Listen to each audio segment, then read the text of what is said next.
Multicanal Radio os trae El Cuartelero, con el general Agustín Rossetti y David Díaz Cabo, vuestra hora de historia militar y geoestrategia.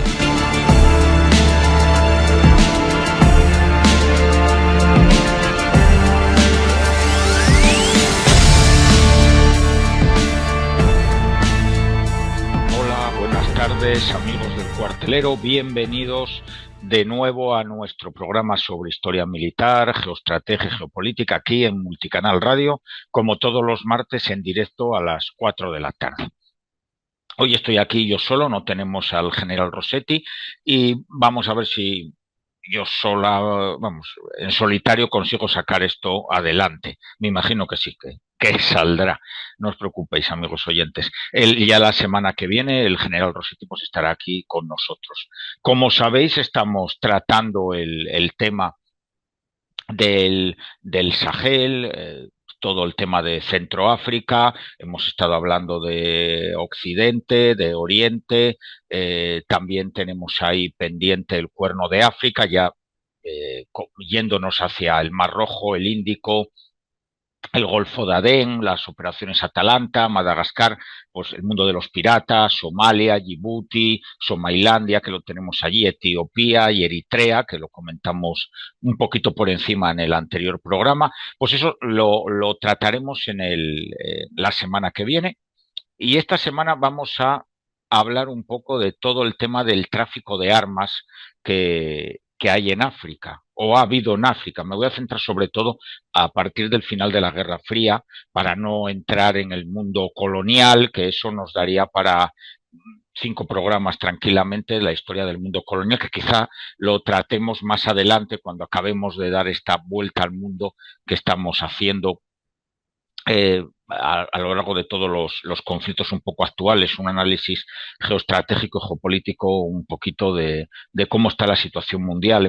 Estamos yendo por todos los continentes, ahora estamos en África y después pues pasaremos a América y después ya nos centraremos en la situación española y con nuestros vecinos y la situación europea, que también la trataremos, pero bueno, para eso todavía queda un tiempo. Hay que hacer programas para atraeros a nuestro espacio. Recordaros, por favor, que le deis al like en YouTube, que le deis al botón de seguir y así eso nos ayuda a que la emisora Multicanal Radio pues pueda seguir haciendo estos programas y pagando por los costes que tiene emitir, porque cobran obviamente por las ondas y las licencias de emisión el Estado.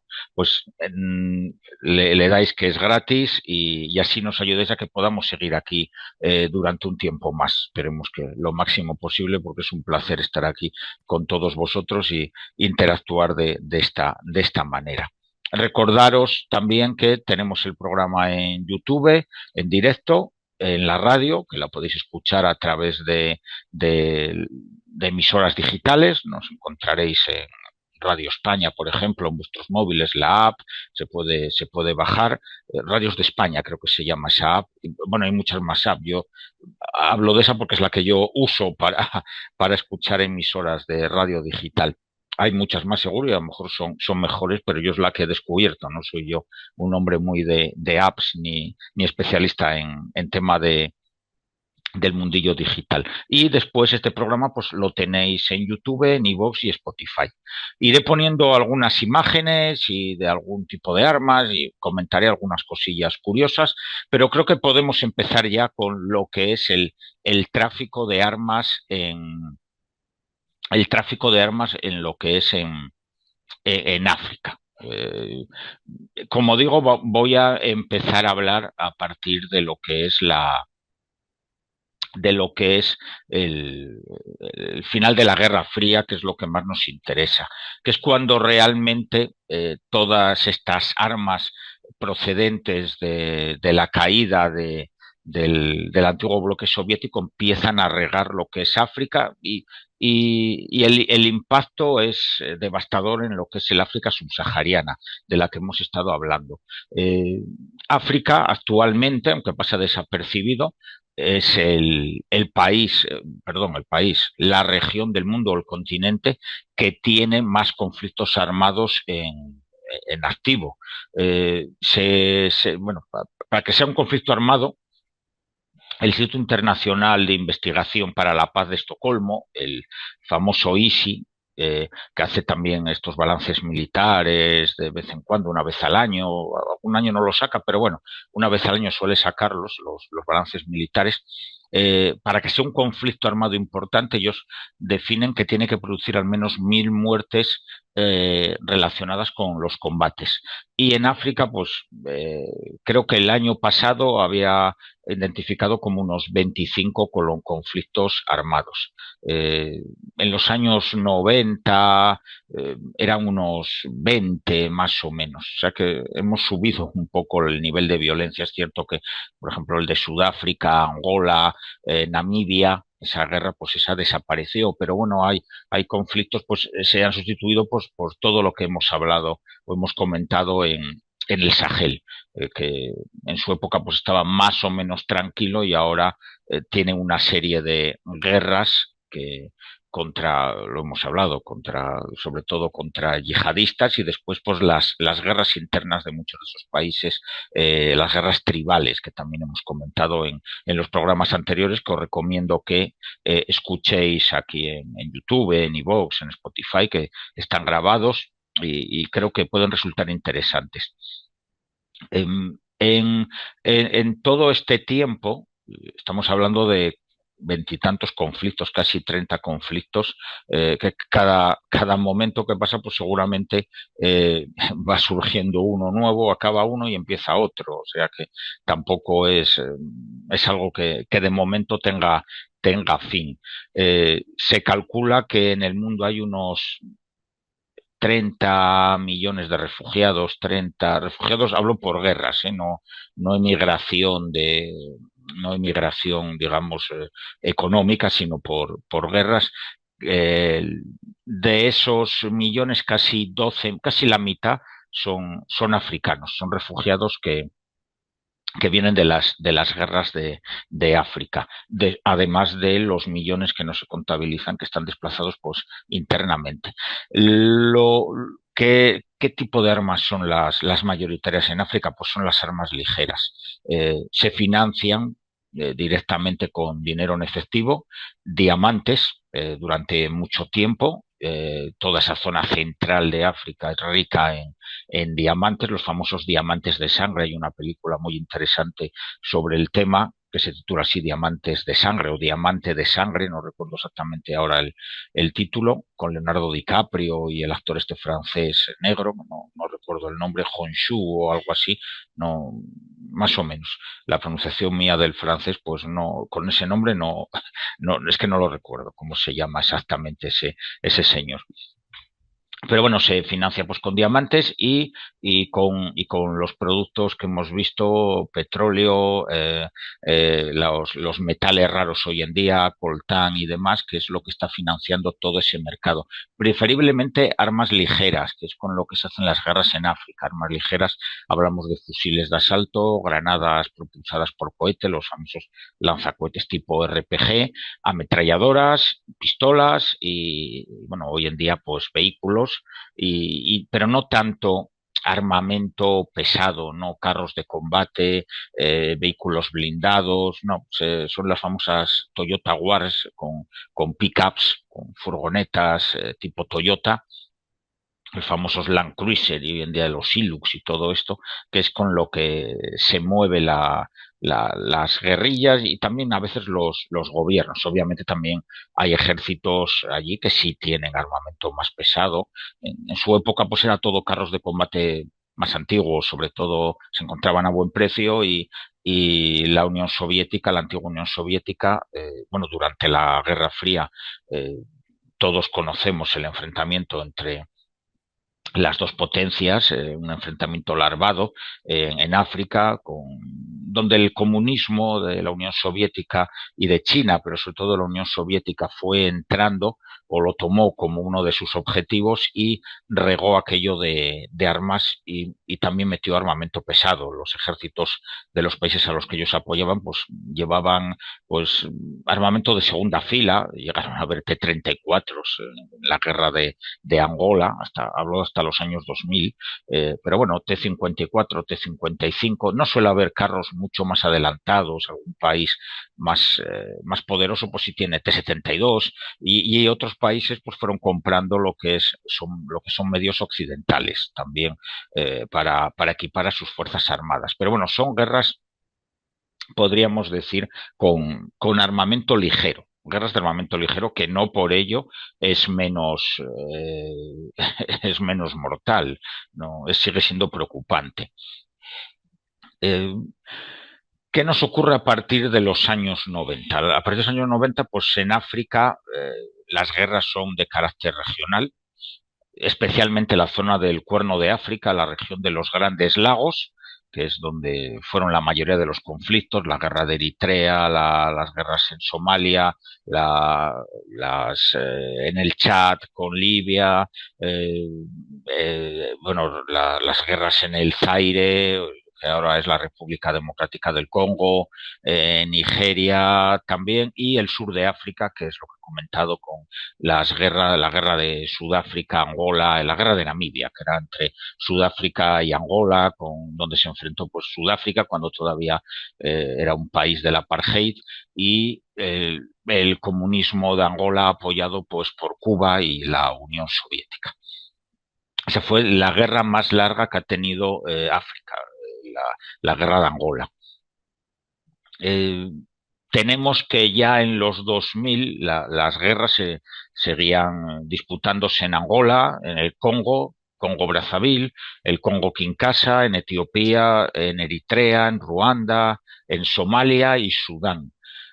También pues teníamos conflictos de baja intensidad, más bien de guerrillas, pero en Burundi, en el Chad, en Djibouti, en Senegal y Uganda.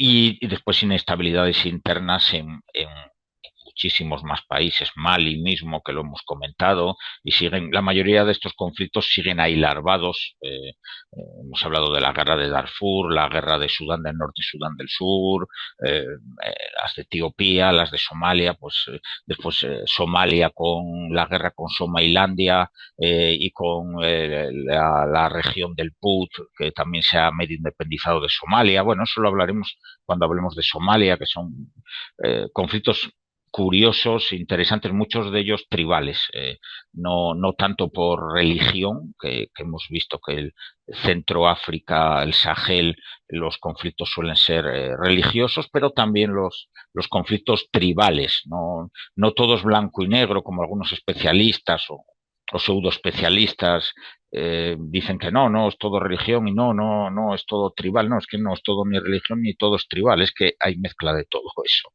El mundo a veces no es blanco y negro y tiene muchos tonos de gris.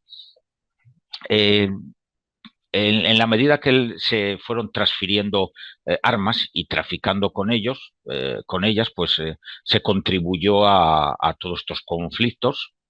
Las democracias pues, y el desarrollo en África no ha llegado a fructificar y bueno, pues es un mundo políticamente decadente en general y los estados se colapsan. Hemos comentado las causas de esos estados fallidos y en algún lugar ni siquiera han llegado a ser estados fallidos, que nunca han sido un estado ni seguramente lo serán. Es difícil llevar a países tribales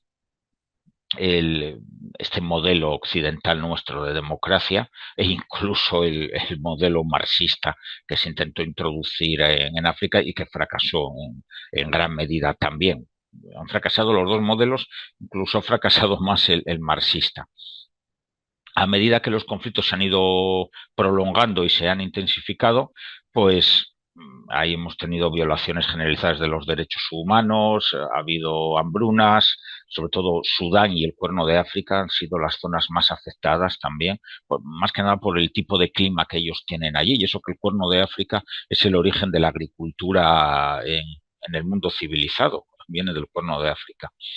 todas las guerras que han tenido allí y tienen, pues obviamente desvían los recursos que poseen los países y obviamente pues si lo vas a gastar en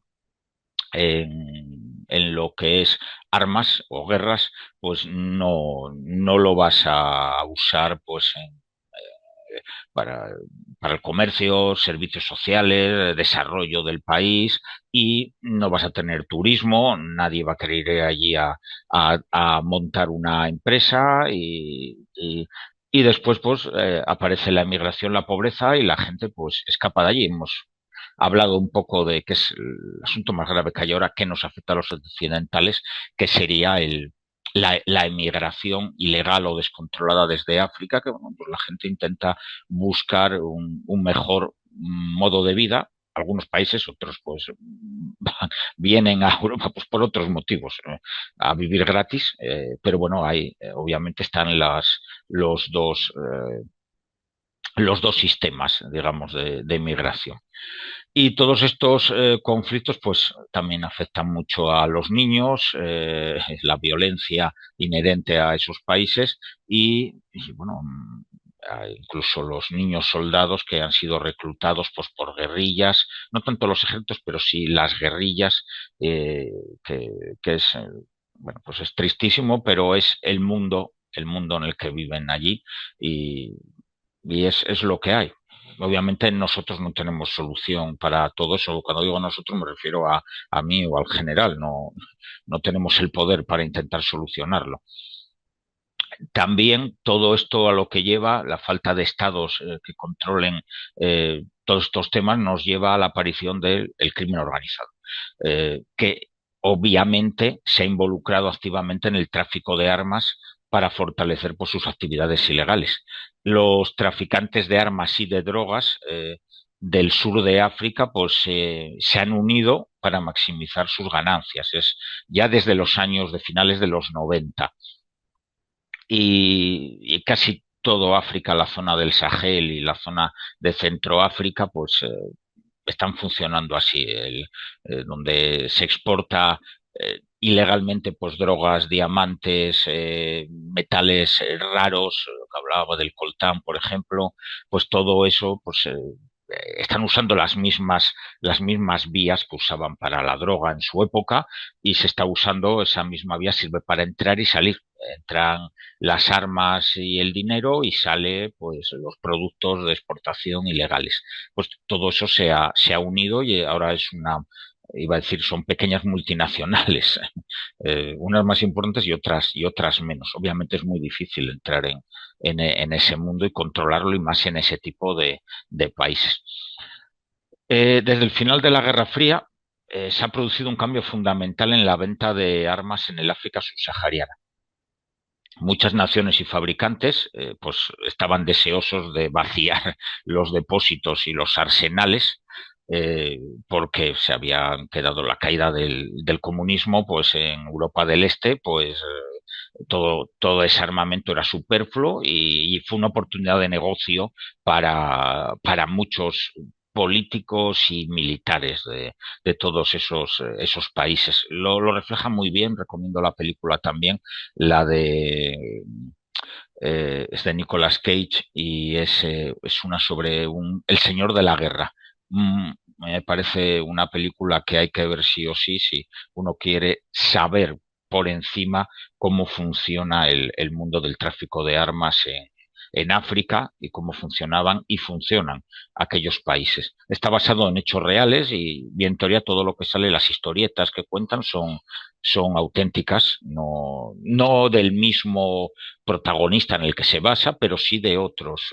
Aunaron, digamos, una serie de historias de diferentes traficantes de armas internacionales y en este caso pues creo recordar es un ruso o un ucraniano pues que aprovecha para vender las armas que le facilitan pues un familiar suyo que era general del ejército soviético y va vendiendo las armas de sus almacenes. El descontrol que hubo tras la caída del muro, del final de la Guerra Fría fue tremendo en todos esos países, en la Unión Soviética, Ucrania, las antiguas repúblicas, Bielorrusia, ahí fue tremendo lo que hubo ahí. Y África era un mercado atractivo, sobre todo para vender armas ligeras, que son las más fáciles de transportar y las más baratas. Pues hubo, en África apareció una disponibilidad generalizada pues de armas ligeras, el AK-47 sobre todo. En los años 2000 y algo que yo tuve acceso bueno, a gente que estaba trabajando en aquella zona, un AK-47 eran $6. Hablo de la zona del Sahel, $6. Obviamente $6 para un africano en aquella época era un dinero, pero tampoco era tanto, me refiero, se vendían fácilmente. Sobre todo hasta los 90 y se usó mucho el AK-47 y el AKM. Ahora ahí voy a poner una imagen del AK-47, es el fusil más distribuido en el mundo y también el más fabricado.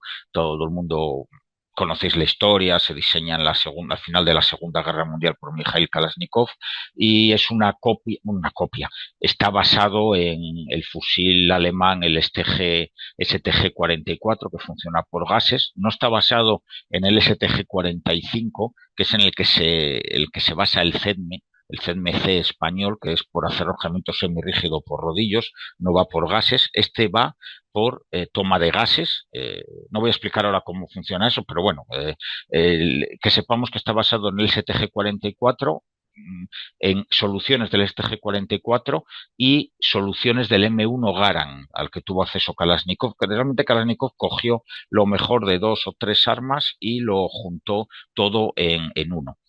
Es un fusil ligero, mide menos de 1 metro, creo que mide 90 centímetros, es fácil de emplear, el cartucho es potente, es un cartucho corto, el 7,62 por 39, el OTAN el 7,62 por 51, es un cartucho que es potente, es más bien parecido al cartucho alemán, el Kurz, el corto de la Segunda Guerra Mundial.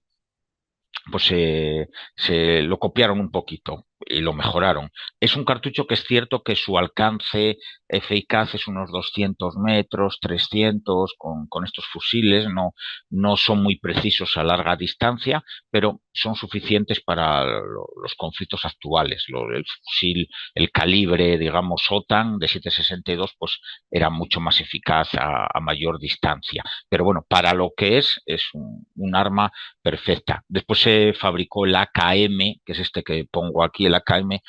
La diferencia principal es la bocacha, se puede distinguir por la bocacha. Es una versión del AK-47 modernizada en los años 70, creo que fue, no recuerdo ahora mismo la fecha exacta, y es un modelo modernizado y optimizado. Es más fácil de fabricar por estampación, las piezas son más sencillas y, bueno, estampación y lo que es el cierre sobre todo, que es un cierre mucho más sencillo. El cierre es lo del interior, lo que dispara el cartucho. Y cambia un poco la bocacha, que es la forma más... Ese fue el arma del ejército soviético y durante toda la Guerra Fría, la mayoría, ellos sustituyeron el AK-47 por el AKM y se vendieron AK-47, se facilitaban a todos estos países de África. Se ven muchos más AK-47 que AKMs y sobre todo se ve un fusil que es el tipo 56 chino, que se ha empezado a vender también muchísimo por allí. Los chinos también han entrado en ese mercado, que es una copia del AK-47 transformado por los chinos. Es difícil distinguirlo, pero sobre todo si no le quitan esa pieza, suele llevar el machete, la bayoneta, la lleva plegada debajo del cañón. Este que vemos aquí en esta imagen. Son los 3 modelos, lo que pasa es que hay veces que ese machete pues, se quita, pero bueno, si queda el soporte se distingue, si no, pues es muy difícil distinguirlo de un AK-47. Pues bueno, son los fusiles, que es el mismo realmente, que se venden en África. Ahora sí han aparecido en los últimos años, pues en la versión más moderna, que es el AK-74, que entró en servicio a partir del año 74, cuando la OTAN pues introduce el 5,56, pues los soviéticos reducen su calibre al 5,45 por 39 y tienen que usar un arma nueva para dispararlo y bueno, deciden modificar lo que era el diseño del AK-47 AKM por este nuevo fusil, que es este de aquí. Lleva, pues ya no es de madera, lleva piezas de plástico, baquelitas y bueno, se distingue muy fácilmente por esas piezas plastificadas y por la bocacha, que vemos que es representativa.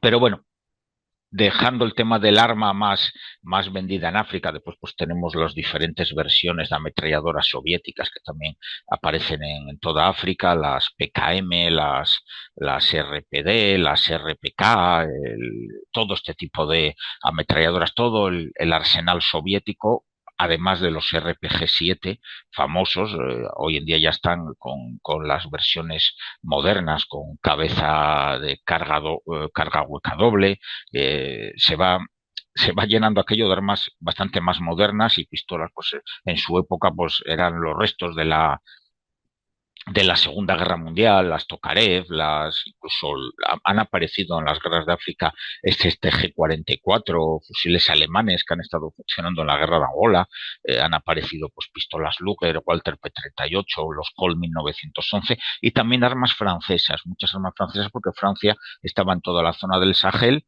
y había tráfico también de armas a menor escala, obviamente, que todo esto que estamos hablando, pero también había armas, los subfusiles MAD 49, los fusiles MAS 36, pistolas francesas, un poco de todo.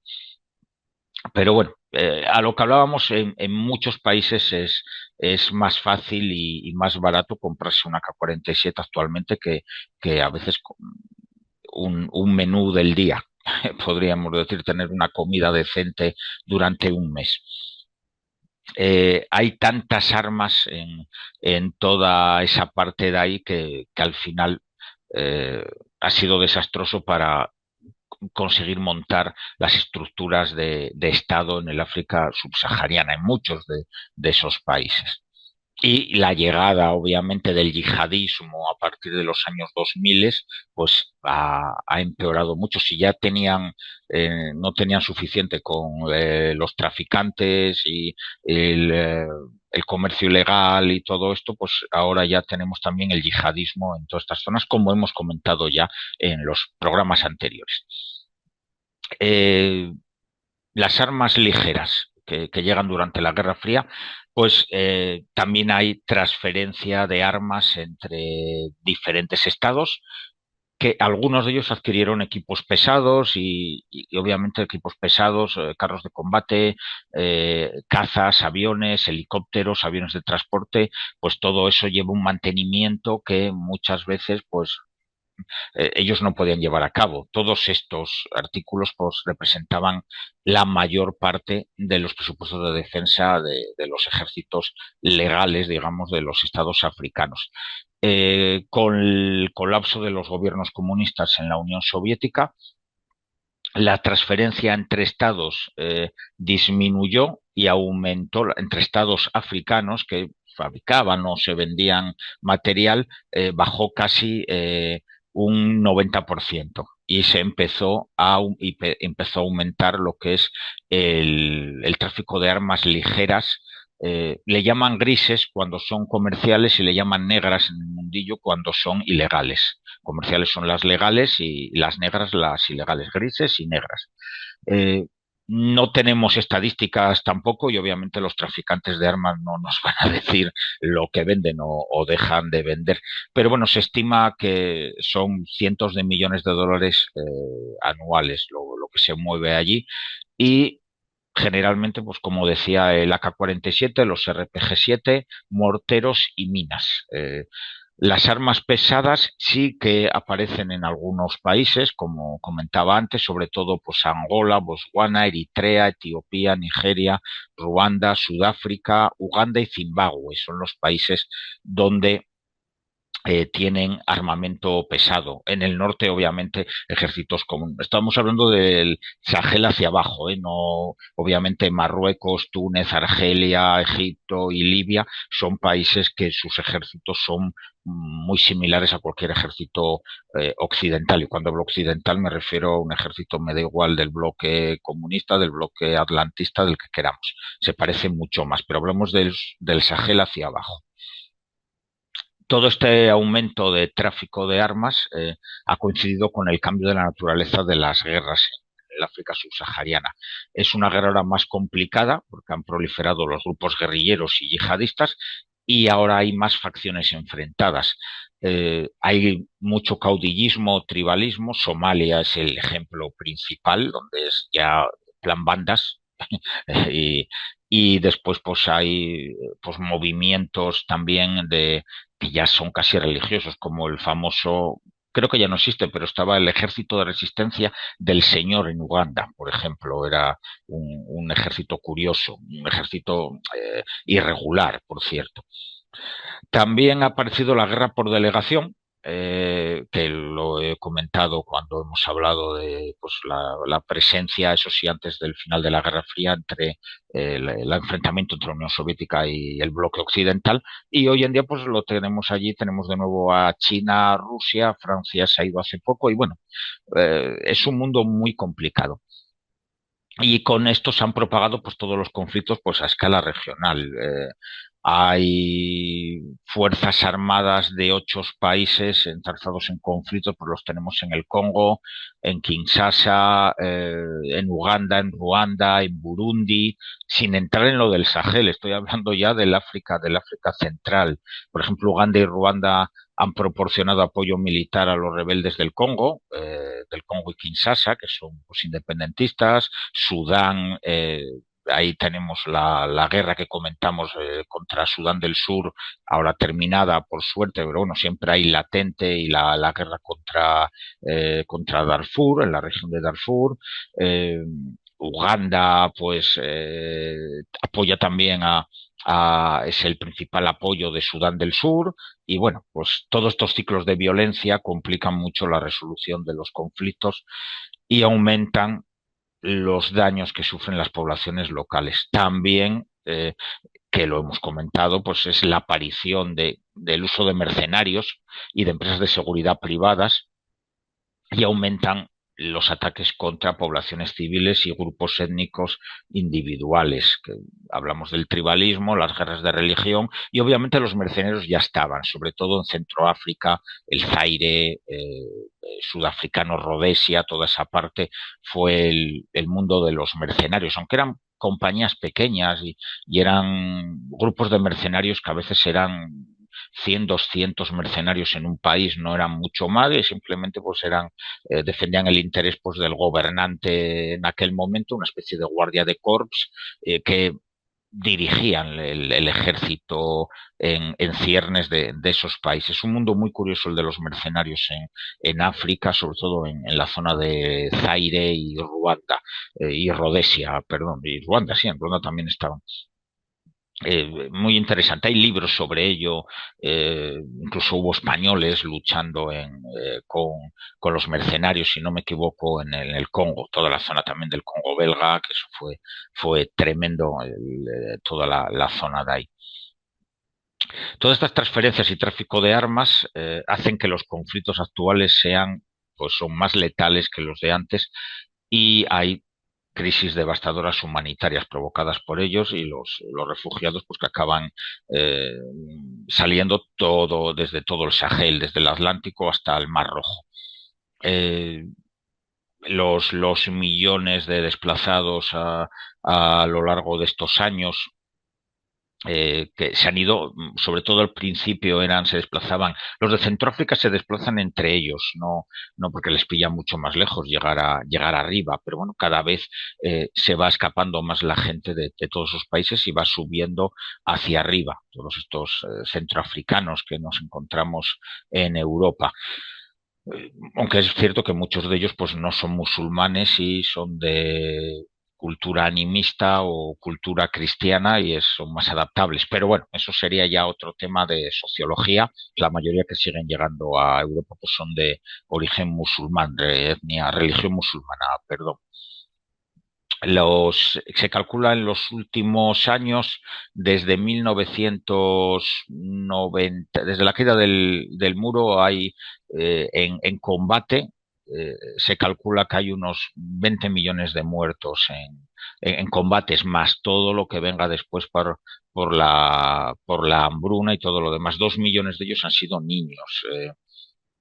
Se calcula también unos 8 millones de niños discapacitados, 12 millones más sin hogar y más de 2 millones huérfanos. Eso hablamos de niños, más las decenas de miles que se han convertido en niños soldados. Hay una película también muy buena, lo que pasa es que no recuerdo el título, lo pondré en Twitter, que es precisamente sobre los niños soldados. Creo recordar que es en Uganda donde está ambientada, o no está ambientada en ningún país y es así en general, pero es muy buena, es de hace unos 7, 8 años, pero no recuerdo el título de la película, ya lo pondré en Twitter, es muy, muy buena, visto desde el punto de vista africano, eso sí, rodada por occidentales, obviamente, esta película, pero bueno, es muy buena y es impactante esa película. Por ejemplo, la guerra de Sudán, la de Sudán del Norte y Sudán del Sur, ha tenido 2 millones de muertos. La guerra de Angola mató a 500.000 personas.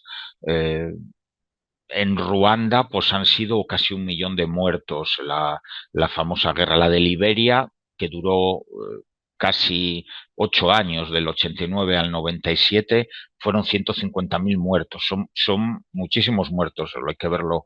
Siempre pongo el ejemplo aquí, la guerra civil murieron, en lo que es la guerra murieron unos, con los cálculos actuales y ya en plano objetivo, sin entrar en propagandismos de unos bandos de otros, en combate murieron unos 150.000, 180.000 y la represión durante la guerra fueron unos, podría rondar 150.000, 200.000 como mucho, más o menos dividido igual, algunas fuentes pues un poco más la República, alguna otra un poco más lo que es los nacionales o los franquistas, más los 15.000 que son ejecutados al acabar la guerra por la represión del nuevo gobierno de Franco, 22.000 sentencias de muerte y 15.000 que se ejecutaron.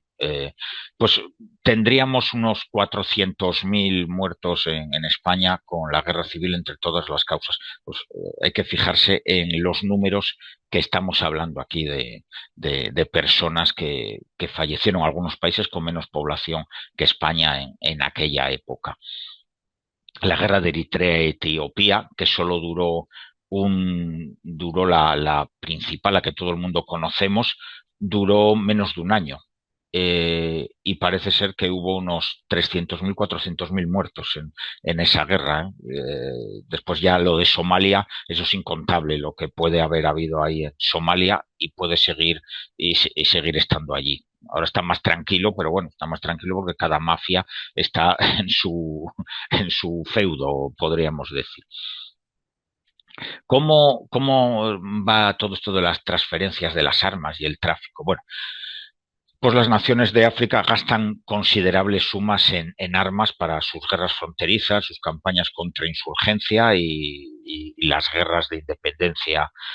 Angola, que es el país que más dinero gastó en armas a lo largo de todo este tipo de guerras, iba a unos 4.000 millones de dólares anuales, y hablamos de los años 90, para derrotar al grupo comunista que era la UNITA, que en aquella época era comunista y actualmente desde hace unos años ahora es un partido de centro derecha, desde que acabó la guerra de Angola, por suerte. Sudán, Etiopía, Eritrea, lo mismo, cientos de millones de dólares para incluir sobre todo, porque estos países incluyen al final pues carros de combate, artillería y helicópteros sobre todo y algún avión de combate, no obviamente no cazas de estilo F-16 o Sukhoi 27, pero sí cazas más pequeños, Aero L-39, similares al Aviojet, este tipo de aviones más pequeños, aviones con tres urgencia, pero que también llevan su, su gasto y su mantenimiento. Ruanda y Burundi también han gastado casi todos los ingresos de los que disponen y realmente vienen de economías agrícolas, o sea que son países muy pobres que se gastaban todo en armas. El mercado negro de las armas pues ofrece mucha oportunidad a gente que quiere que posee activos en divisas diversas y financian pues las armas con un negocio paralelo. Pues gobiernos y grupos rebeldes que no tienen liquidez, pues lo que hacen es vender o cambiar diamantes, piedras preciosas, minerales raros, y a cambio de ello obtienen armas. Por ejemplo, durante la guerra de Angola, que yo la conozco un poco más a fondo, pues la UNITA pues tenía la película esta Diamantes de Sangre, pues te muestra esos esclavos que trabajaban en minas, pues en África. La UNITA en la zona de Angola precisamente tenía esclavos extrayendo diamantes, que era con lo que ellos después conseguían las armas. Eh, eh, UNITA pues sacaba todo esto de los yacimientos que estaban en el norte de Angola, noroeste de Angola más bien. No recuerdo exactamente si en la película, porque hace mucho que no la veo, si se centra en Angola o es en un país inventado, ahora no lo recuerdo, pero vamos, eran los principales esclavistas de África, era UNITA en aquella época. Ahora hay otros, obviamente.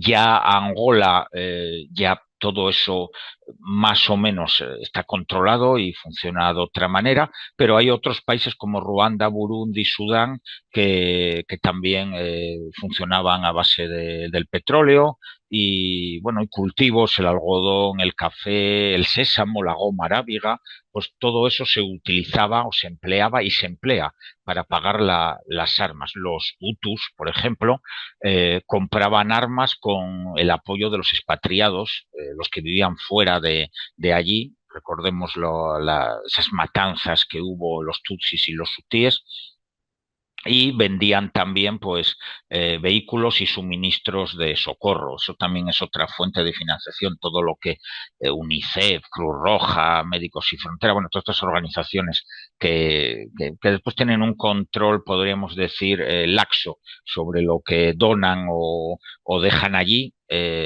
No soy yo muy aficionado a las ONGs, tengo que decirlo, pero bueno, hay cosas que hacen bien, pues, pero bueno, todos esos medios y recursos que depositan en aquellas zonas al final a veces acaban en manos de quien no deberían. Lo hemos visto ahora en Gaza, que la mayoría de los vehículos de Hamas son los todoterrenos de la ONU, todos de color blanco y no tienen las letras de UN de casualidad. Pues bueno, pues todo esto lleva pasando muchos años pues, por ahí.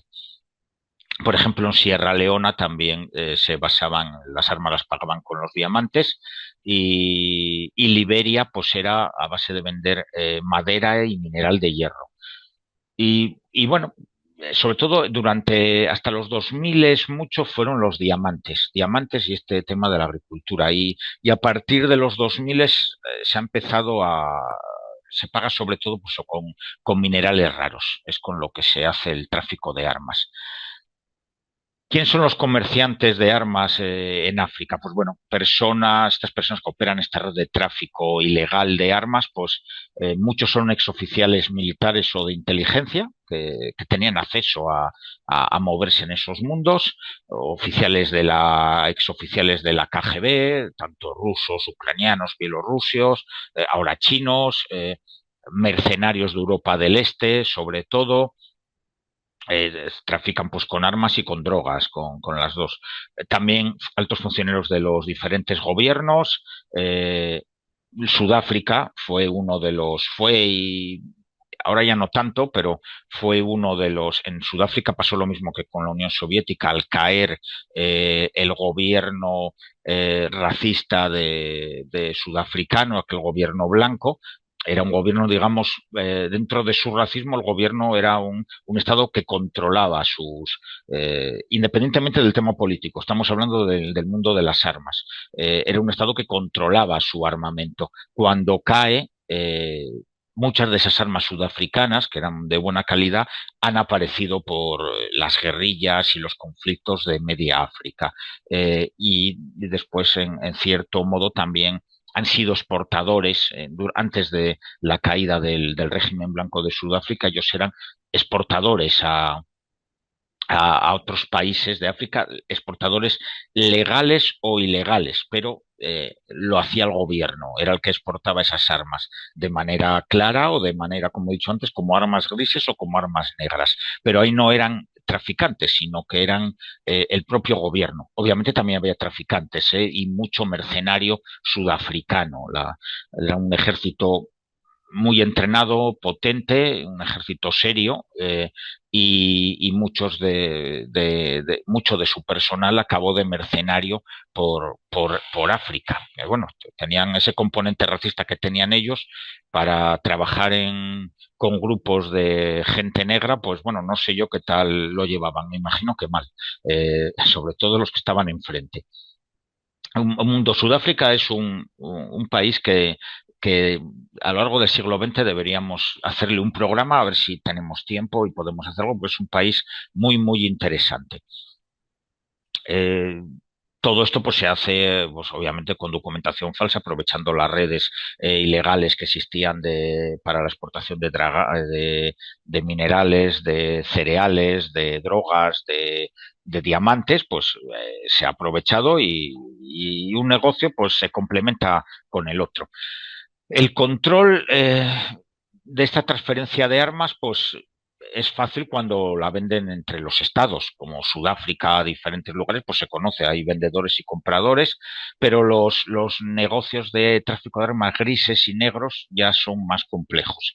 El gris, aunque es legal pero tapado, no es legal. El comercio blanco es el que vemos, como cuando España compra, pues, por ejemplo, el Silán, el lanzacohetes nuevo que vamos a comprar, pues está hecho con luz y taquígrafo, se sabe de dónde viene, a dónde va, aunque no conozcas los detalles específicos del contrato. Las armas grises son las que se venderían bajo manga entre un país y otro, como cuando España vendió pues, helicópteros a Irak durante la guerra Irán-Irak o vendían municiones, pues eran ventas grises, no estaban reflejadas en los papeles. En los papeles oficiales, digamos que podía haber cualquiera que quisiera controlar ese tema.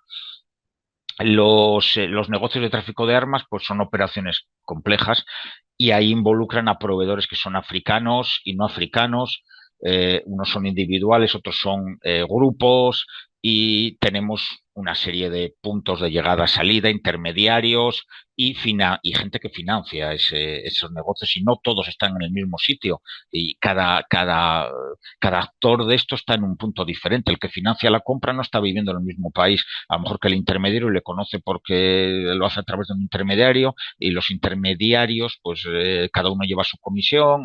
Bueno, es un mundo, un laberinto, una red. Los estados africanos o los insurgentes pues son los más interesados en obtener armas por estas redes y se extienden pues por todo el mundo. Una sola compra pues puede involucrar incluso a varias naciones, corporaciones y intermediarios. Por ejemplo, cuando España vendió cañones antiaéreos a Argentina durante la Guerra de las Malvinas, y hablamos de una compra más o menos era gris, pues esos cañones realmente venían de Alemania y estaban montados en Alemania. Se hizo el chanchullo como que se fabricaron en España y así se saltaban el embargo que tenía Alemania para vender armas a la dictadura argentina en aquella época. Eso es una compra gris, pero ya involucró a 3 países y obviamente los dineros pues fluyeron de Argentina pues a algún lugar para acabar pagando a España y a Alemania, que es a donde tenía que llegar el dinero realmente. Los proveedores, pues, generalmente, pues, es Rusia y China y Bielorrusia. Ucrania en su época o desde hace años ya no es de los principales. Fue sobre todo al caer la Guerra Fría, al caer el muro, la caída de los países comunistas, es cuando Ucrania llegó a estar, no, nunca fue el primero, Rusia y China estaban delante, incluso Bielorrusia, pero bueno, actualmente ya no, desde hace muchos años, pero Rusia, China son los principales, más Bielorrusia, Brasil, Bulgaria fue durante muchos años, ya no, Corea del Norte sí lo sigue siendo, Rumanía y Checoslovaquia, que también lo fueron, digamos que Rumanía, Checoslovaquia, Bulgaria, Checoslovaquia ya, obviamente ya no existe, lo fueron justo después de la caída del muro. hasta ese momento no, y junto con Ucrania, como decía, y se deshicieron de muchísimos de sus arsenales, sobre todo de armas ligeras y helicópteros, y carros de combate también algunos, los antiguos. Después ya no. Cuando ya se fueron asentando como estados, dejaron de participar en esos negocios grises o blancos de ventas de armas. Sí que algo de mercado negro les quedaba. Poco ya, hay que darse cuenta que Rumanía y Eslovaquia, la antigua Chequia, pues han entrado en el mundillo occidental, y Ucrania pues también lleva intentándolo desde hace años. Entonces lo ha dejado. Bielorrusia vende mucho menos que vendía. Brasil sí que sigue vendiendo, y Corea del Norte, China y Rusia, pero sobre todo China y Rusia son los principales proveedores. Y desde África, sobre todo, los que más armas mueven son Uganda, Sudáfrica, Sudán y Zimbabue. Son los que venden o sirven como intermediarios. Sudáfrica, sobre todo, sí que vende de lo suyo, pero Uganda, Sudán o Zimbabue pues son intermediarios. Aunque ellos producen armas, tienen fábricas para armas ligeras, fabrican pues, los Kalashnikov y cosas así. El fusil, el FN FAL, fue un fusil muy vendido también en los países, en toda África, ese fusil de asalto, porque era el que usaban pues muchos de los países coloniales que estaban allí, Reino Unido, sobre todo los belgas, que entraron allí, vendieron mucho ese fusil a ejércitos africanos, y al final acabó en manos también de las guerrillas y de los insurgentes y traficantes de todo el mundo. Quizás el fusil, bueno, el Kalashnikov es el más vendido del mundo, el más fabricado, pero después está el FN FAL, que se vendió casi a unos 90 países, y después de él está el CEDME español, que es obviamente no el CEDME, sino el G3, que es la copia bajo licencia alemana, que es el tercero más vendido del mundo. Se llegó a exportar unos 80 países, legalmente hablo, ilegalmente pues también ha aparecido en África, sobre todo porque lo usó mucho Portugal y en toda la zona de Angola y por ahí. Entonces pues han quedado muchos G3 CEDMES en África también. Las armas se transportan ahí por vía aérea o por barco a África, siguen bastantes rutas, como comentaba, y obviamente hay más de un punto de transbordo. A veces se transbordan en alta mar para intentar escapar del control. Ahora hay más control, antes había menos, pero bueno, estos nodos pues conforman una red compleja para los traficantes de armas grises y negras, que intentan eludir pues a los inspectores de aduanas y a los organismos encargados de hacer cumplir esa ley, sobre todo en la salida, los países de salida, aunque bueno, las que se exportaban o se exportan desde Rusia, China y Corea del Norte, obviamente están autorizadas por esos gobiernos, autorizadas en mayor o menor medida. No quiero decir que sean legales, pero bueno, el traficante, obviamente los rusos, pues compran a los funcionarios y exportan las armas. No significa que el gobierno tenga que saberlo todo. El gobierno hace pues sus tráficos de armas blancos y grises. El tráfico negro pues se hace de esa otra manera. Los vuelos suelen llegar en África a la zona del este del Congo, en Entebbe, Goma, Kigali y Luanda. Son los aeropuertos donde se suele desembarcar en esas zonas. También en Juba, en el sur de Sudán, donde se desembarcaban más que nada. Actualmente, pues claro, uno no está actualizado ni esto va cambiando. Los traficantes, pues yo me lo sé, ellos también, y ahora desembarcan en otros sitios estas armas. Después, pues también había una serie de compañías que yo no conocía, lo busqué para este programa, que son las que hacían sobre todo esto, que eran compañías aéreas, eran Air Alexander, el que le quiera que las busque, Air Alexander Internacional, Busy Bee, Sky Air, Planet Air y United Airlines. United Airlines no es la United Airlines de Estados Unidos, sino que es una compañía que se ha puesto el mismo nombre. Y también lo llevaban en aviones militares por sudaneses, ugandeses y del Congo. También se movían este tráfico de armas. Los puertos que usan pues son Aseb, Beira, Conakry, Dar el Salaam, Djibouti, Durban, Luanda, Merca, Mombasa, Monrovia y Nacala. Ahí sí que siguen llegando, muchos de estos puertos sí siguen llegando, y cuando aparecen en África, pues los pedidos pues se envían habitualmente por carretera, ferrocarril o transporte interno en avión con esas compañías que he comentado. Y en el interior se suelen mover las zonas principales. Si uno quiere ir a comprarse una K-47, pues son unas ciudades que no son muy conocidas, pero sí son importantes, que son en Juba, Port Bell y Ouagadougou, que siempre me llamó la atención este nombre. Buscarlo en un mapa, veréis dónde están. Eh, ¿Qué se puede hacer desde Europa? Pues es muy difícil.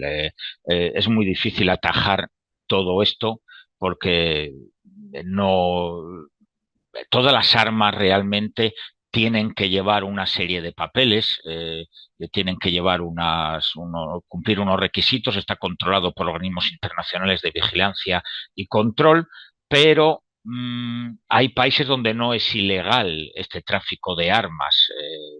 En África me refiero, en Sierra Leona, en Somalia, en Liberia, eso no es ilegal. Incluso en la época de Angola no era ilegal el tráfico de armas.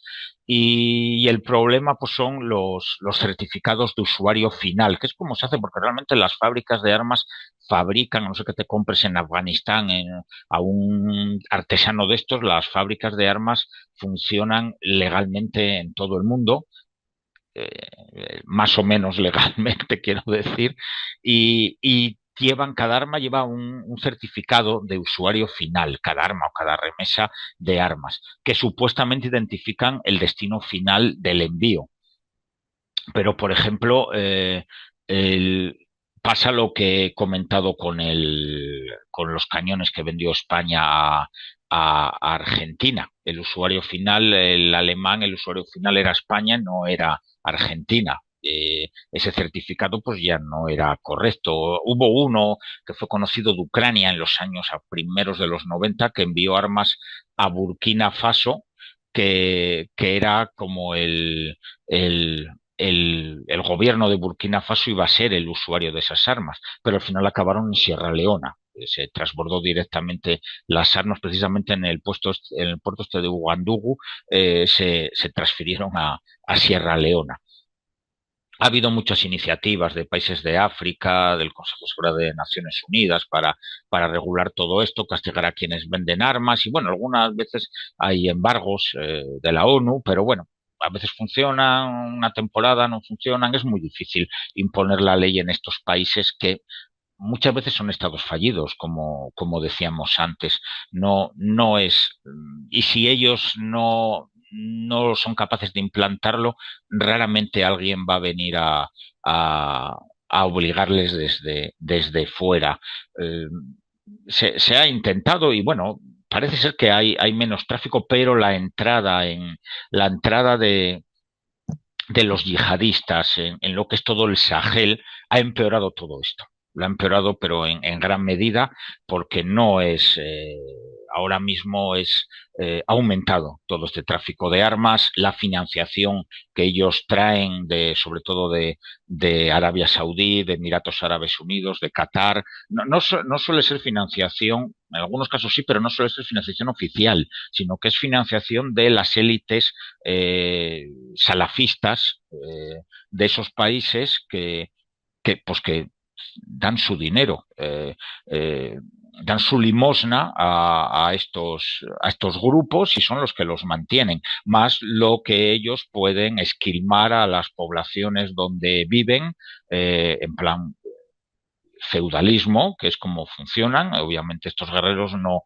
van por ahí por el mundo a trabajar, no van a cogerse unas tierras y trabajarlas ellos, que alguien los trabaje para ellos y ellos viven a cuerpo de rey, aunque después tengan que usar armas. Son guerreros, como los guerreros medievales. Ellos no trabajaban, sino que vivían en el mundo bélico y de eso viven, pero claro, viven de alguien que trabaje para ellos. Y esos dineros pues vienen de todos esos países. Pues eso ha incrementado todo el tráfico de armas, además de manera exponencial en toda esa zona del Sahel. La presencia de todos estos grupos yihadistas, pues de ideología, obviamente de religión musulmana, la mayoría, excepto las guerras tribales que tenemos allí, que también tenemos a los musulmanes por medio, pues han empeorado todavía más las condiciones. Cuando se habían terminado guerras como las del Congo, la de Ruanda, que bueno, siempre está hilarvado, ¿no? Pero bueno, la de Ruanda, la del Congo, la de Angola, pues hemos sustituido todo eso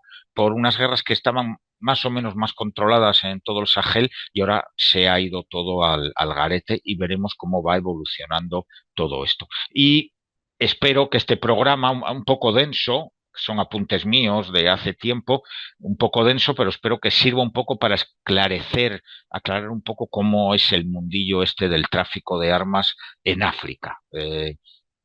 Obviamente lo más actual no lo sé porque no lo sabe nadie, o los que lo saben pues están en los servicios de inteligencia y obviamente a eso yo no tengo acceso y yo me muevo en fuentes abiertas. Todo lo que decimos en nuestros programas son fuentes abiertas. Aquí no exponemos ningún secreto de Estado ni nada de eso. Y nada, amigos, hasta aquí hemos llegado. Espero veros el próximo martes aquí en Multicanal Radio. Acordaros darle al like en YouTube, seguirnos y escucharnos pues todos los martes aquí a las 4 o en diferido en iVoox, Spotify y YouTube, que ahí nos tenemos. El martes que viene estaremos aquí de vuelta con el general Rossetti y seguiremos tratando todo el tema del Sahel y nos iremos seguramente al Cuerno de África si no surge algún tema de actualidad que nos lleve a tratar otra cosa. Muchas gracias, amigos. Como digo siempre, saludos y salud. Un saludo, amigos.